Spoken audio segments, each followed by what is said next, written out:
Launching হয়ে গেল royal Enfield. এটা হলো হান্টার, যেটার দাম রাখা হয়েছে হচ্ছে 3,40,000। অ্যান্ড তারপরে হচ্ছে এটা হলো বুলেট। এটা হলো বুলেট অ্যান্ড এটার প্রাইস ধরা হয়েছে হচ্ছে 4,05,000 সম্ভবত। অ্যান্ড তারপরে হচ্ছে ক্লাসিক, এটা হলো 4,10,000। এটা 5 আর 10, দুটার মধ্যে 5 আর 10 কোনটা যেন। আর সবচেয়ে বেশি দাম হচ্ছে এইটা, ম্যাচিউর সম্ভবত বলে এটাকে। এটার প্রাইসটা একটু বেশি রাখা হয়েছে, সম্ভবত 4,35,000। দাম 5-10 হাজার এদিক সেদিক বলতেও পারি আমি ভুলে এক্সাইটমেন্টে, কারণ মাত্রই অ্যানাউন্সমেন্ট করা হয়েছে।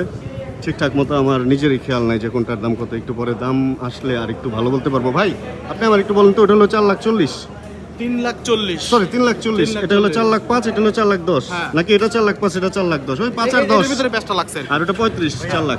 ফাইনাল প্রাইসটা শুনুন। হ্যাঁ এই হান্টার হ্যাঁ 3,30,000 দিয়ে স্টার্ট। হ্যাঁ যত বেশি কাস্টমাইজ করবেন প্রাইস তত বাড়বে। আচ্ছা, মানে আচ্ছা। আপনার সিট কাস্টমাইজ করতে পারবেন, Okay, ফুয়েল okay. ট্যাঙ্ক, তারপরে ইঞ্জিন Okay, কভার, বুঝতে পারছি, বুঝতে এইসব।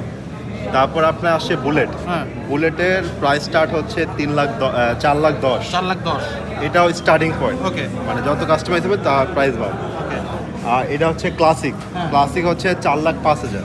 ওকে আর মিটিওর হচ্ছে 4,25,000। 4,25,000 না 35 বললো 4,25,000। এটাই রিয়েল ইনফরমেশন একদম ভাই, এটা একদম 25 হয়তো দেখে 35 বলছে যেহেতু, এখানে আর কোনো সন্দেহ নাই। রিয়েল প্রাইস পাইছি এবার।